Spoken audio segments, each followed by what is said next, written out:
नमस्कार दोस्तों, जय श्री कृष्णा, राधे राधे। स्वागत है आप सबका हमारे चैनल सुविचार संग्रह में। पौष माह में आने वाली सफला एकादशी विशेष महत्व रखती है। धार्मिक मान्यताओं के अनुसार सफला एकादशी पर पूरे विधि विधान के साथ भगवान विष्णु की पूजा करने से व्यक्ति को सभी शुभ कार्यों में सफलता मिलती है। साथ ही एकादशी का व्रत करने से साधक को प्रभु श्री हरि की कृपा प्राप्त होती है और जीवन के सभी दुखों से छुटकारा मिलता है। एकादशी व्रत करने से भगवान विष्णु का साधक पर हमेशा आशीर्वाद बना रहता है, साथ ही पाप कर्मों का भी नाश होता है। ऐसे में आइए जानते हैं इस साल सफला एकादशी की तिथि, मुहूर्त, पारण का समय, पूजा विधि व पौराणिक कथा के बारे में। साल 2024 की आखिरी एकादशी सफला एकादशी है। यह व्रत 26 दिसंबर 2024 दिन गुरुवार को रखा जाएगा। इस दिन लक्ष्मी नारायण की विधिपूर्वक पूजा अर्चना करने से घर में सुख समृद्धि आती है और देवी लक्ष्मी और भगवान विष्णु का आशीर्वाद भी प्राप्त होता है। सफला एकादशी शुभ मुहूर्त। पंचांग के अनुसार पौष माह के कृष्ण पक्ष की एकादशी तिथि 25 दिसंबर 2024 को रात 10:29 से शुरू होगी, जो 27 दिसंबर 2024 को प्रातः 12:43 पर समाप्त होगी। उद्यातिथि पड़ने के कारण उपवास 26 दिसंबर को रखा जाएगा। सफला एकादशी के दिन विष्णु पूजा का मुहूर्त सुबह 7:12 से सुबह 8:30 तक है। सफला एकादशी का पारण 27 तारीख को सुबह 7:17 से सुबह 9:16 पर किया जाएगा। पूजा विधि: स्नान आदि कर मंदिर की साफ सफाई करें। भगवान श्री हरि विष्णु का जलाभिषेक करें। प्रभु का पंचामृत सहित गंगाजल से अभिषेक करें। अब प्रभु को पीला चंदन और पीले पुष्प अर्पित करें। मंदिर में घी का दीपक प्रज्वलित करें। संभव हो तो व्रत रखें और व्रत लेने का संकल्प करें। सफला एकादशी की व्रत कथा का पाठ करें। नमो भगवते वासुदेवाय मंत्र का जाप करें। पूरी श्रद्धा के साथ भगवान श्री हरि विष्णु और लक्ष्मी जी की आरती करें। प्रभु को तुलसी सहित भोग लगाएं। अंत में क्षमा प्रार्थना करें। सफला एकादशी व्रत कथा। एक बार महाराज युधिष्ठिर ने श्री कृष्ण से पूछा, हे जनार्दन, पौष कृष्ण एकादशी का क्या नाम है? उस दिन कौन से देवता का पूजन किया जाता है और उसकी क्या विधि है? कृपया मुझे बताएं। भक्तवत्सल भगवान श्री कृष्ण कहने लगे कि धर्मराज, मैं तुम्हारे स्नेह के कारण तुमसे कहता हूँ कि एकादशी व्रत के अतिरिक्त मैं अधिक से अधिक दक्षिणा पाने वाले यज्ञ से भी प्रसन्न नहीं होता हूँ।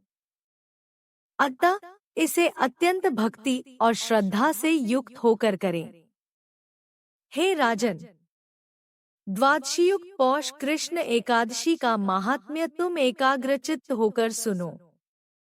इस एकादशी का नाम सफला एकादशी है। इस एकादशी के देवता श्री नारायण हैं।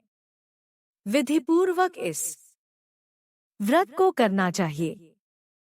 जिस प्रकार नागों में शेषनाग, पक्षियों में गरुड़, सब ग्रहों में चंद्रमा, यज्ञों में अश्वमेध और देवताओं में भगवान विष्णु श्रेष्ठ हैं, उसी तरह सब व्रतों में एकादशी का व्रत श्रेष्ठ है।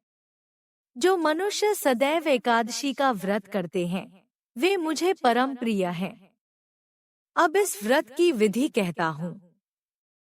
मेरी पूजा के लिए ऋतु के अनुकूल फल, नारियल, नींबू, नैवेद्य आदि 16 वस्तुओं का संग्रह करें।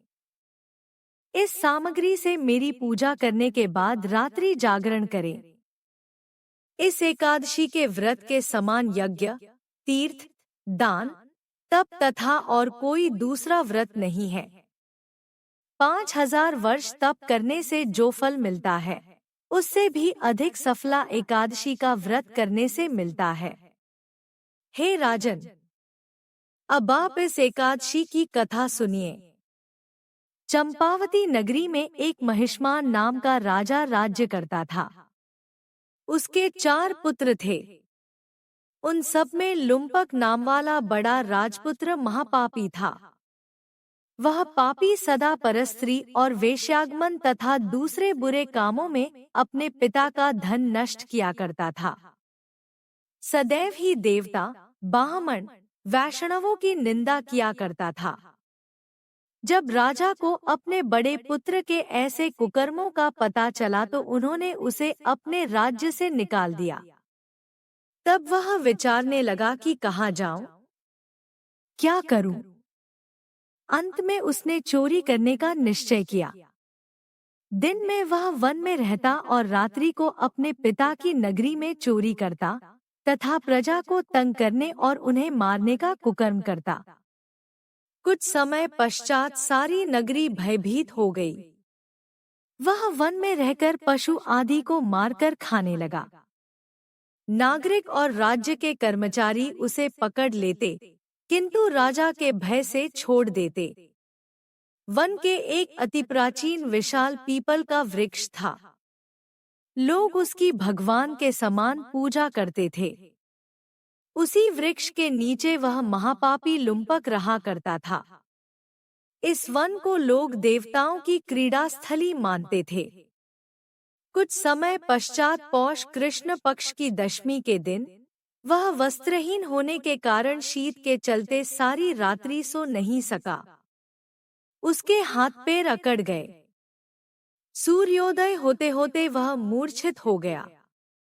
दूसरे दिन एकादशी को मध्याह्न के समय सूर्य की गर्मी पाकर उसकी मूर्छा दूर हुई। गिरता पड़ता वह भोजन की तलाश में निकला। पशुओं को मारने में वह समर्थ नहीं था, अतः पेड़ों के नीचे गिरे हुए फल उठाकर वापस उसी पीपल वृक्ष के नीचे आ गया। उस समय तक भगवान सूर्य अस्त हो चुके थे। वृक्ष के नीचे फल रखकर कहने लगा, हे भगवान, अब आपके ही अर्पण है ये फल, आप ही तृप्त हो जाइए। उस रात्रि को दुख के कारण रात्रि को भी नींद नहीं आई। उसके इस उपवास और जागरण से भगवान अत्यंत प्रसन्न हो गए और उसके सारे पाप नष्ट हो गए।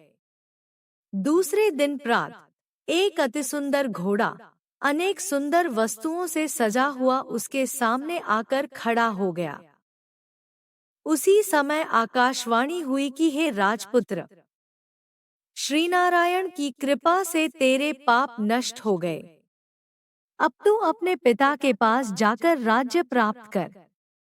ऐसी वाणी सुनकर वह अत्यंत प्रसन्न हुआ और दिव्य वस्त्र धारण करके भगवान आपकी जय हो कहकर अपने पिता के पास गया।